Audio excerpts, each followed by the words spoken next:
Hola, bienvenidos a mi fondo de escritorio de Asterix Obelix. Soy Mayo, también conocido como Tux Sanders, campeón mundial de Imperium Retribution, Hardcore.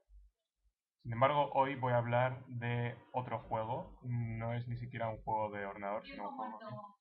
Deberías meter algo en plan al principio, tutoriales españoles o una cosa. Bueno, eso se puede meter luego. Pero sí, se meterá. Cuando hable con Daniel mejorará esto sensiblemente. En cualquier caso ya se ha abierto el Basal, tenemos un menú ahí de juegos, así que me voy a meter al juego del que vamos a hablar hoy, se llama Commands and Colors Napoleonics. Como se puede sospechar por el nombre, es un juego de estrategia de batallas, un wargame, sí, bueno, lo de los colores lo explicaremos a continuación. Pero basta decir que es un juego de batallitas más o menos a nivel táctico, pero a diversas escalas, no es de una escala así concreta, varía en cada batalla de ejércitos de época napoleónica, evidentemente. Entonces, nos sale la opción de jugar offline o buscarnos un oponente en vivo, no el ordenador. Pero bueno, vamos a poner offline para que pueda enseñar esto un poco. Hay una lista con un montón de escenarios que son los escenarios históricos del juego base y luego una serie de expansiones que introducen distintas facciones de la época. En el juego base salen, bueno, en todas las batallas participa el Imperio francés de Napoleón y luego en cada batalla se enfrenta a una coalición de aliados, a un ejército aliado en concreto. En el juego base son los británicos y los portugueses. Luego en la expansión primera están el ejército español para la campaña peninsular. En la siguiente creo que son los rusos, en la siguiente los austriacos, en la quinta, no, en la cuarta los prusianos y va por la cuarta. Pero esos son todos los ejércitos que va a haber. Entonces, para explicar un poco lo que es el juego, voy a abrir un escenario al azar, más o no, mejor abro uno de los primeros, que son así más básicos, que se llama Rolica. Entonces, me pongo como solitario para poder manejar a los dos ejércitos. Y lo primero que vemos aquí, pues es lo que viene a ser el tablero de juego, que como vemos está formado por una serie de hexágonos, que van a ser los que limiten el movimiento de nuestras fichas, y con una serie de características del terreno que definen el campo de batalla. Este terreno varía para cada escenario, cada campo de batalla es diferente, como cabe suponer. Y al principio de cada batalla, pues aparece el despliegue histórico inicial de una serie de tropas de cada ejército. Entonces aquí eh, en la parte de abajo están los franceses, que son azules, y luego en la parte de arriba está el ejército aliado, que en este caso está compuesto por un contingente británico en rojo y por sus aliados portugueses en marrón. Entonces voy a explicar un poco la mecánica básica del juego, ¿vale? Evidentemente este juego pues bueno, cada escenario tiene unos objetivos y el primero que cumple esos objetivos de los dos jugadores es el que gana. Los objetivos consisten en conseguir banderas o puntos de victoria. Entonces, en este caso hay que conseguir 5 banderas.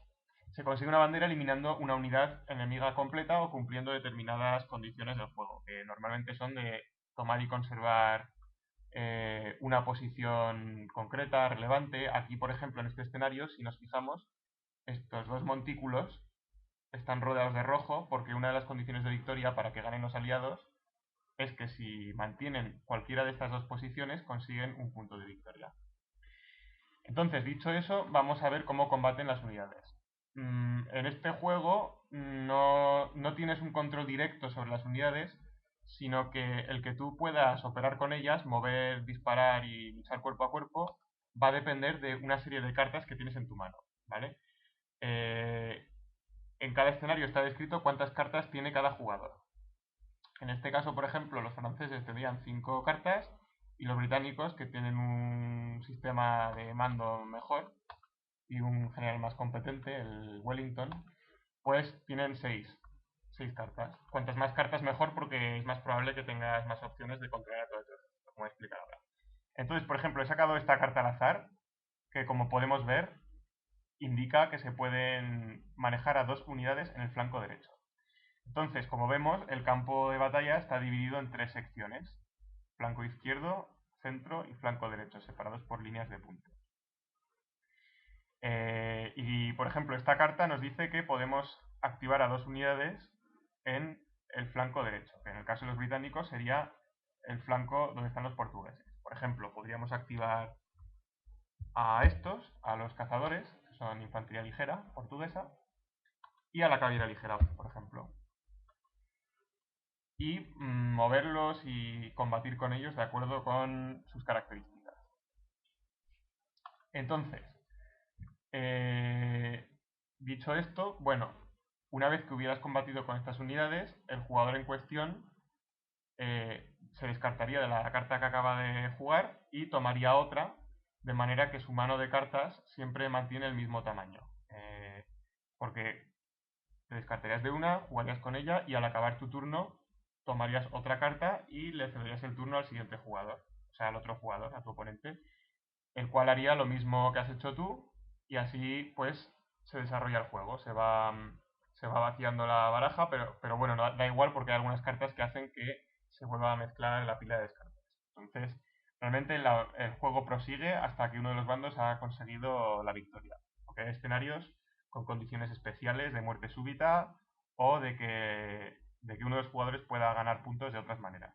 Pero bueno, entonces, para ver un poco cómo va esto, vamos a centrarnos en las unidades. Hay tres tipos principales de tropa, como de corresponder a un juego que se centre en esta época, que son la infantería,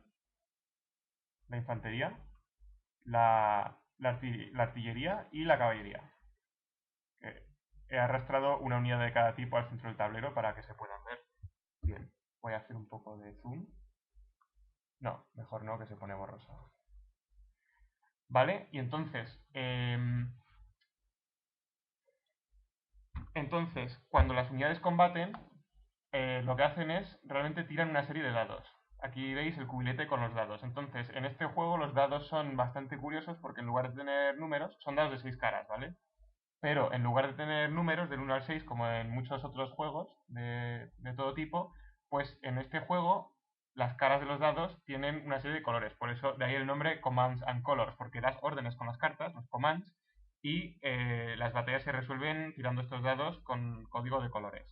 Entonces, vemos además que salen como una silueta recortada de un infante para el azul, una pieza de artillería para el rojo y un jinete para el amarillo. Y luego hay además un símbolo de unas espadas cruzadas en negro y una bandera blanca, que explicaré luego también lo que significan. Pero bueno, primero los colores. Entonces, por ejemplo, si esta unidad de infantería atacara a esta de artillería, voy a señalizar que es el atacante con este punto amarillo y el objetivo con el punto rojo. Pues lo que haría sería tirar una serie de dados. El número de dados que tiraría lo determinaría, en este caso, el número de bloques que compone esa unidad, que en este caso es 4. Se ve el número de 4. Entonces tiraría los dados y, como ha obtenido un resultado rojo, pues le infligiría una baja a la pieza de artillería, que bajaría a tener 3 bloques a 2. Se lo acabo de sustraer ahora. Y así es como se van acumulando los daños durante el juego. Además, como hemos visto, en esta tirada ha salido una bandera blanca. Las banderas blancas lo que hacen es representan los daños de moral o de desorganización de las unidades. Y por tanto, cuando una unidad recibe una bandera, se tiene que retirar. Normalmente se retira un espacio hacia la dirección del despliegue de su ejército. Aunque hay algunos ejércitos que son bastante penosos, como los españoles o las milicias de todas las facciones, que como tienen bastante menos disciplina, pues se retiran más espacios, porque huyen como ratas del campo de batalla. Pero los británicos son bastante formales y son competentes y solo viven un espacio. Y esto pues he explicado lo que son los colores, la bandera y me queda por explicar lo que son las espadas cruzadas, ¿vale? Lo que hemos hecho ahora era un ataque de disparo, que normalmente son menos decisivos, pero claro, en el juego al final se producen choques de caballería, cargas a la bayoneta y ahí es donde realmente se resuelven las batallas, ahí es donde se producen las batallas decisivas. Y para representar eso, cuando dos unidades están pegadas, por ejemplo, vamos a poner juntas esta de línea francesa y esta línea británica, y vamos a hacer que la línea británica ataque a la francesa. Pues en este caso, vamos a repetir la tirada. Vale, aquí por ejemplo, hemos obtenido un impacto de infantería, con lo cual recibiría una herida y perdería un bloque, se queda con 3. Y además, en combate cuerpo a cuerpo, las espadas siempre cuentan como daño. Entonces los daños cuerpo a cuerpo suelen ser bastante más decisivos que los de disparos. Por lo tanto, se comería otra baja y además sufriría una bandera, con lo cual la unidad francesa se retiraría y no podría devolver el ataque. También comentar que en combate cuerpo a cuerpo las unidades que reciben un ataque, si todavía están vivas para responder, responden y tiran el número de dados que representen los bloques que les queden. Con lo cual atacar primero es una ventaja normalmente. Y con eso ya lo he dicho más o menos todo lo... He dicho más o menos todo lo básico al juego. Luego hay una serie de cartas que tienen sus efectos muy determinantes y por tanto, pues a lo mejor lo mejor que puedo hacer es ir jugando un poquito yo y explicar lo que voy haciendo para que se vea un poco la dinámica del juego. Entonces, pues vamos a este escenario y vamos a mirar primero las notas asociadas a este escenario, concretas del escenario. Entonces, como hemos visto, pues el jugador aliado recibiría 6 cartas. Me voy a meter en la partida como solitario para manejar a los dos. Y cogeríamos 6 cartas así. Una, dos. Esta ventana es como la mano del jugador. O sea, esta ventana solo la puede ver el jugador aliado. Y esta solo la puede ver el jugador francés normalmente. Vale, 4, 5 y 6. Vale, y el jugador francés a su vez recibe 5 cartas. Pues las vamos a arrastrar también. 1, 2, 3, 4, 5. Vale. A ver, ¿qué más tenemos aquí? Para el jugador británico pone que él mueve primero, por lo tanto, el jugador británico irá primero, jugará su carta en primer lugar y después le tocará al francés y así hasta que se acabe la partida. La victoria son 5 banderas, que las iremos colocando en estos espacios que quedan aquí arriba y aquí abajo en el caso del jugador francés. Y luego condiciones de victoria especiales, que es lo que he comentado. O sea, normalmente las banderas se consiguen eliminando unidades, pero en algunos escenarios como en este, se pueden conseguir banderas de otras maneras que no impliquen matar al enemigo. En este caso, pues ya digo, es una acción de flanqueo de los aliados, por lo tanto, cuando ocupen cualquiera de estos dos montículos al inicio de su turno, recibirán una bandera y la mantendrán mientras mantengan a sus unidades ahí. Si los franceses los echan de ahí, perderán su punto. ¿Vale? Y luego además nos detallan alguna cosa concreta sobre el terreno. En este caso nos indican que el río este que hay aquí, que se llama, bueno, no tiene nombre, que el río se puede cruzar. ¿Vale? El terreno es muy importante y realmente determina cómo nos vamos a mover y las capacidades de nuestras unidades. Lo iremos viendo ahora. ¿Vale? Entonces vamos a empezar. Entonces voy a sacar, pues aquí tenemos la mano de los británicos. Aquí ya entramos en el primer concepto realmente de estrategia del juego. Lo importante del juego, lo más importante del juego es saber manejar bien tu mano de cartas. Es muy importante estar preparado para posibles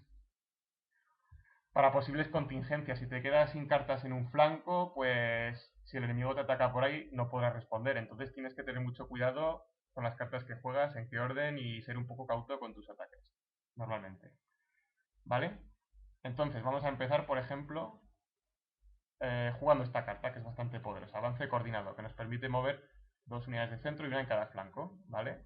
Entonces las 2 unidades de centro que podemos mover, pues, por ejemplo, podrían ser esta línea y esta artillería, así, moviendo hacia adelante, para enfrentarnos al enemigo. En el flanco, bueno, no lo he dicho, pero las unidades de infantería normales, las líneas, mueven un espacio, lo pueden mover en cualquier dirección, ¿vale? Pero solo mueven un espacio. y las unidades de artillería también mueven un espacio. Además, las unidades de artillería, cuando han movido, el turno que mueven no pueden combatir. Las unidades de infantería que mueven, al haber movido sí que pueden combatir, pero tirarán la mitad de dados de lo que tirarían habitualmente. Por ejemplo, en el caso de esta infantería de línea británica, pues como han movido y tienen 4 bloques, si pudieran disparar contra alguna unidad enemiga, lo harían solo con 2 dados, representando que están marchando en columna y no han formado todavía para disparar, ¿vale? Pero están demasiado lejos para disparar. La inmensa mayoría de unidades de infantería del juego tienen un alcance de 2 espacios. Y como vemos, pues a 2 espacios realmente no hay ninguna unidad enemiga. Así que las vamos a ver por movidas también. En los flancos, pues tenemos... Vamos a mover a esta línea aquí, a subir a la loma esta, que nos da también ciertas ventajas, como veremos, como explicaré conforme se vaya produciendo la situación. Y en este extremo voy a mover un poco la caballería ligera, para ilustrar un poco cómo mueve. La caballería, al contrario que la infantería de línea y la artillería, es bastante más móvil. La caballería ligera en concreto puede mover hasta 3 espacios. Es la unidad más rápida del juego. Entonces mueve 3, pero la caballería no dispara, entonces también la damos por movida. Y esta línea que he movido antes. ¿Vale? Entonces, los británicos ya han completado la acción de la carta. Realmente no pueden hacer nada más con sus unidades porque están demasiado lejos todavía para entrar en acción. Así que han terminado. Y como han terminado, pues roban una carta y dan por terminado el turno. Y les tocan a los franceses. Vamos a ver qué hacemos con estas cartas que nos han salido aquí. Vamos a jugar esta, para que veamos una carta especial.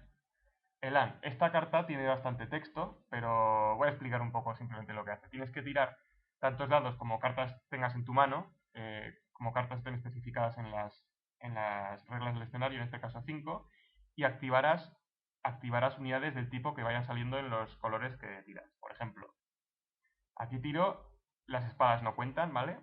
Pues esto me permitirá activar a 3 unidades de infantería. Vamos a activar, por ejemplo, a la infantería ligera, a estas 2 líneas. Vamos a activar. Y vamos a mandarlas a todas hacia adelante. Y así de paso puedo explicar las diferencias entre los distintos tipos de infantería. Aquí tenemos pues infantería de línea francesa, que son muy parecidas a las británicas, pero tienen sus peculiaridades, como espero que surja la ocasión de explicar. Y las infanterías ligeras. En esta época la infantería ligera realmente parece ser que eran realmente tropas de élite de choque que iban normalmente delante del cuerpo principal del ejército, normalmente en formación más abierta, y eran tiradores mejor equipados y mejor formados. Y eso está representado en el juego, en este juego, con que pueden mover una unidad, o sea, pueden mover un espacio y disparar como todas las otras líneas, pero además de que tiran un dado adicional en ese disparo, también tienen la opción de mover el doble y no combatir ese turno, lo cual las hace bastante más flexibles, en general más valiosas. Vale, entonces, dicho eso, realmente yo creo que nos interesa más simplemente mover un espacio y tener una opción de disparar. Vale, entonces, por ejemplo, vamos a decir que esta unidad de línea, que está en el centro, va a disparar contra la línea británica que se ha colocado adelante. Entonces, pues como he dicho, las unidades que mueven, como están moviendo y no les ha dado tiempo a formar en línea, pues disparan la mitad de dados de lo que tirarían normalmente. En este caso, tiramos 2 y que hemos sacado espadas, que como hemos dicho antes, no afectan a los disparos, o sea que no causaría daño, y bandera. Y la bandera haría que la unidad se retirara un espacio hacia atrás. Existen formas de ignorar banderas, y las formas más habituales son teniendo a 2 unidades aliadas cerca, en cuyo caso tienes derecho a ignorar una bandera si quieres, y teniendo un líder metido en la unidad, en cuyo caso puedes ignorar otra bandera adicional. ¿Vale? La ventaja realmente de haber recibido la bandera para el jugador británico es que se ha quitado de en medio y no puede recibir más disparos de las otras unidades francesas que aún tienen que disparar.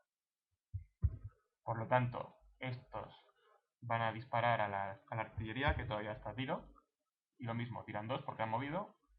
Hemos tirado un símbolo de caballería, pero como estamos disparando contra artillería no le hace nada. Y las espadas, como, bueno, me repito otra vez, como estamos disparando, las espadas no cuentan para nada. ¿Vale? Y finalmente la infantería ligera. Y ahora nos encontramos con una de las situaciones interesantes del juego que lo hacen mucho más rico en detalles que alguna versión anterior, como el Ancients, que tiene campos de batalla mucho más baldíos, con mucho menos terreno.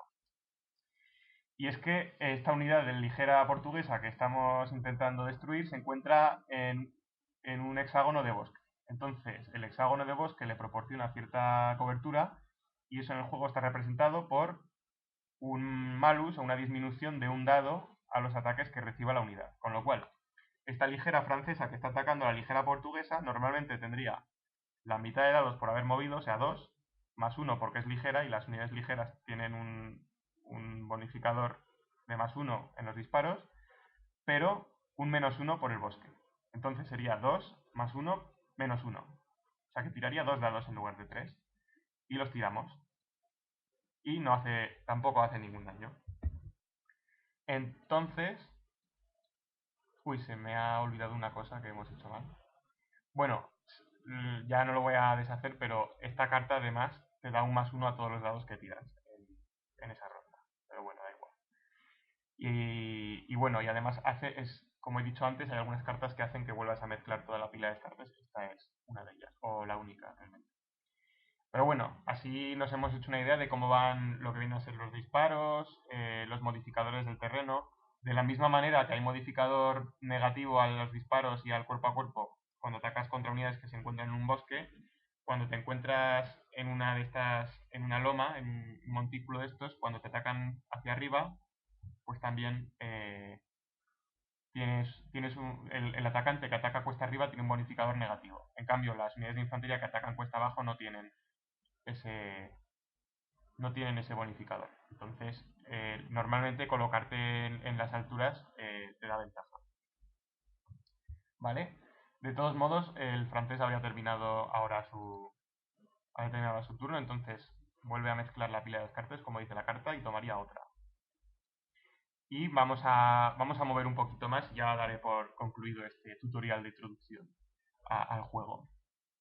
¿Vale? Vamos a ver entonces qué tenemos aquí.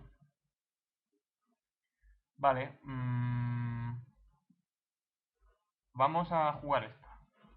Esta carta es otra relativamente poderosa porque te permite activar a una unidad en cada sección del campo de batalla, ¿vale? Entonces vamos a activar en el flanco derecho de los aliados a la unidad de caballería dirigida por Trant. En el centro vamos a disparar con la artillería para poder explicar cómo funciona la artillería. Y en el flanco izquierdo la situación es un poco complicada para los británicos porque aunque tienen muchas reservas, están al otro lado del río. Y cruzar el río es costoso porque incluso para las unidades que pueden mover más de un espacio se quedan atascadas cruzando el río y no pueden completar su movimiento ese turno. Pero bueno. Entonces vamos a mover también a esta ligera británica que como se encuentra en un espacio que realmente está entre dos flancos, puede ser activada para cualquiera de ellos, para el flanco izquierdo o para el centro en este caso. Entonces, la ligera británica, pues igual que la francesa, puede elegir mover dos espacios y no combatir. ¿Vale? Entonces movería ahí y daría por terminado su movimiento. Vamos a ver también cómo funciona la caballería. Entonces vamos a hacer que la caballería portuguesa ataque a la... No, mejor, vamos a hacer que la caballería portuguesa ataque a la ligera francesa. Para explicar cómo va. Una cosa muy curiosa de este juego, que es la formación en cuadro, que es una característica de la guerra en esta época, de las tácticas defensivas de la infantería contra la caballería. ¿Vale? Estos no han terminado todavía, porque van a combatir. Y finalmente la artillería británica. Vamos a empezar, por cierto, en los combates cuerpo a cuerpo y los disparos se pueden resolver indiferentemente en este juego. O sea, no hay una fase de disparo y después una fase de combate, sino que puedes combatir cuerpo a cuerpo con una unidad, después disparar con otra, después... O sea, no hay... Igual que en otros juegos hay primero una fase de disparo y cuando se han completado todos los disparos se procede al combate cuerpo a cuerpo, aquí es todo un caos confuso y desordenado. Entonces, vamos a hacer que la artillería británica dispare contra la línea que tiene más cerca. Pero antes de resolver el disparo voy a explicar cómo funcionan las unidades de artillería. Las unidades de artillería, bueno, hay dos tipos de artillería. La artillería a pie, que es esta, la FA, y la HA, que es artillería a caballo, de la cual los británicos tienen una unidad aquí, aunque está un poco mal posicionada. Vamos a centrarnos con la artillería a pie, que es la más habitual, por otra parte, en casi todos los campos de batalla de este juego. La artillería a pie no puede disparar si ha movido. En este caso sí que dispara porque se ha quedado estacionaria este turno. En el anterior, si recordamos, por ejemplo, movió, pero bueno. Y la artillería es más efectiva cuanto más cerca está del enemigo. De manera que cuando está adyacente al enemigo en cuerpo a cuerpo, tira 4 dados. Cuando está a 2 espacios, tira 3. Cuando está a 3 espacios, tira 2. Y cuando está ya más de lejos de 2, tira 1. Y tiene un alcance máximo de 5 espacios. Para que lo veamos más gráfico, voy a abrir un momento las tablas de características de las unidades. Y aquí lo tenemos. Aquí, bueno, esto es para la francesa, pero prácticamente las artillerías de todos los ejércitos son iguales. Aquí lo pone, ¿veis? Pone a distancia de cuerpo a cuerpo, tira 4 dados, que representa la metralla y la destrucción masiva que causa la artillería a quemarropa. Luego, conforme nos alejamos, pues es cada vez menos efectiva. Aún así, las piezas de artillería son muy poderosas en el juego y pueden realmente condicionar muchísimo y presionar mucho a nuestro oponente porque son las armas con mayor alcance del juego. Y el dominio realmente quien domina el campo de la artillería en el juego realmente puede condicionar mucho y forzar al enemigo a tomar decisiones precipitadas o exponerse a recibir disparos cada turno y perder la batalla simplemente a distancia. Bueno, total, que en este caso la unidad de artillería tiraría 3 dados contra la línea francesa. Entonces los va a tirar, ¿vale? Y pues recibe una herida, un impacto. Pierde un bloque, ¿vale? Sin más, como hemos explicado antes. Y habría terminado. Ahora lo que quería explicar ahora de este turno, lo importante.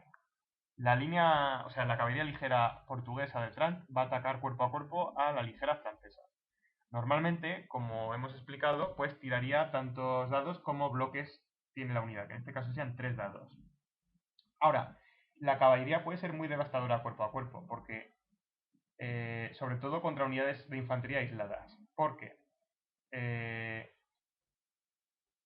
cuando una unidad de infantería tiene que replegarse después de un combate cuerpo a cuerpo contra caballería, o sea, digamos que hemos tirado, perfecto, esta tirada va perfecta para explicarlo.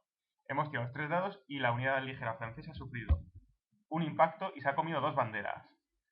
Por lo tanto, tenía que retirarse 2 espacios. Vamos a hacer que se retire, por ejemplo, aquí, 1 y 2, ¿vale? Normalmente las unidades de infantería, como mucho lo que podrían hacer sería aprovechar el ímpetu de su carga y meterse en el espacio que había ocupado la unidad previamente, si quisieran. Eso es opcional. Y ahí se acabaría su movimiento. Pero la caballería tiene una regla de romper la línea que consiste en que no solo puede tomar esa posición, sino que puede además mover un espacio más y combatir otra vez. Con lo cual, tiraría otra vez y haría daño adicional a la unidad de infantería. La dejaría prácticamente destruida.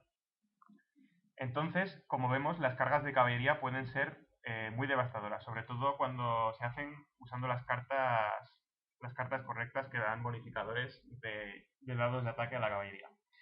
Entonces, la infantería realmente quedaría a merced de la caballería, porque además, no lo he explicado, pero la infantería son el objetivo más jugoso del juego, porque el dado de 6 caras realmente tiene una cara amarilla de caballería, una cara roja de artillería y 2 caras azules de infantería, con lo cual las probabilidades de sufrir daños son mucho mayores para la infantería que para los otros tipos de tropas, son más duras. Entonces, para mitigar estos efectos, la infantería tiene la posibilidad de entrar en una formación defensiva para repeler los ataques de la caballería, que consiste en la formación en cuadro, ¿vale? Se indica con este símbolo. Y la formación en cuadro lo que hace es dejar prácticamente clavada la unidad de infantería, que ya no puede moverse y tiene mucha menos capacidad ofensiva, pero a cambio se produce la situación que voy a describir a continuación.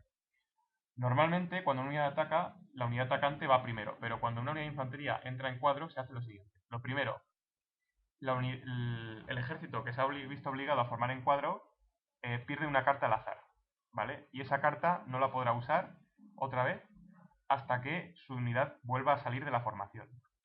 Con lo cual, la mano de cartas del jugador francés queda reducida a 4 cartas ahora.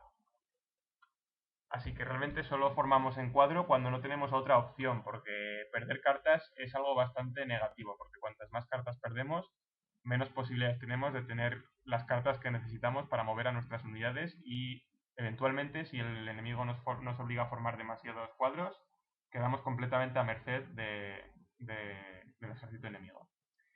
Entonces, una vez que se ha hecho esto, ataca en primer lugar la unidad de infantería y no la caballería, y tira un solo dado, ¿vale? Y se resuelven los daños. Además, si se tira bandera, la unidad de caballería se tiene que replegar obligatoriamente. Creo que la regla se llama rebote, como que la unidad de caballería prácticamente es repelida por las hileras de bayonetas de la unidad de infantería y se retira obligatoriamente y no puede luchar. Y luego la unidad de caballería, si no ha recibido un ataque de bandera, puede contraatacar con un solo dado, siempre con un solo dado. Nunca puede tener más de un dado. Por muchos bonificadores que tenga por ser caballería pesada o por estar cargando con una carta de carga o cualquier cosa, contra un cuadro de infantería automáticamente el máximo de dados que se puede tirar es de 1, con lo cual la formación en cuadrado es muy efectiva para evitar los daños de las cargas de caballería, pero a un precio. Y el precio es que la unidad de infantería queda completamente clavada y a la defensiva, y además se pierde una carta de todo, vamos, de todo el ejército. Entonces realmente puede llegar a ser una decisión bastante peliaguda, porque además, claro, como la unidad que está en cuadro solo ataca con un dado, es totalmente vulnerable a los ataques de otras unidades de infantería o de artillería. E incluso los daños que reciba, como la unidad está clavada y no puede retirarse, los daños que reciba de bandera también se convierten en impactos automáticos. Así que realmente las unidades que están en cuadro son blancos muy fáciles para toda la clase de unidades que no sean caballería, lo cual realmente estimula o invita a que intentemos manejar a nuestra caballería para obligar al enemigo a formar en cuadro y a continuación traer nuestras piezas de artillería, normalmente las artillerías a caballo que son más móviles o la infantería ligera, para acabar con las unidades que hemos clavado en su sitio con la caballería. Muy interesante todo esto. Y nada, y eso es una de las mecánicas novedosas de este sistema en concreto respecto a sus iteraciones anteriores como el Ancients o Battle Cry o otros que no he jugado de otras épocas históricas. ¿Y qué más me queda por comentar? Bueno, hay algunas situaciones especiales. Se puede combinar el ataque de una unidad de infantería o de caballería cargando cuerpo a cuerpo con los ataques a distancia de la artillería, se llama ataque combinado, y eso nos permite tirar todos los dados, tanto los del ataque a distancia de la artillería como los de cuerpo a cuerpo de la unidad que está cargando a la vez, con resultados potencialmente devastadores. Muy interesante también cuando queremos asegurarnos de romper el frente con una unidad que está cargando. Y realmente eso es prácticamente todo. Evidentemente no me he metido a explicar los distintos efectos de los distintos tipos de terreno y todo eso, que al final van a tener una influencia decisiva en cómo se plantea cada escenario diferente y cómo vamos a maniobrar y atacar con nuestras tropas y sus capacidades. Pero más o menos lo que es la dinámica general del juego y las capacidades de los distintos tipos de tropas y a rasgos muy generales, sí que los he cubierto, más o menos.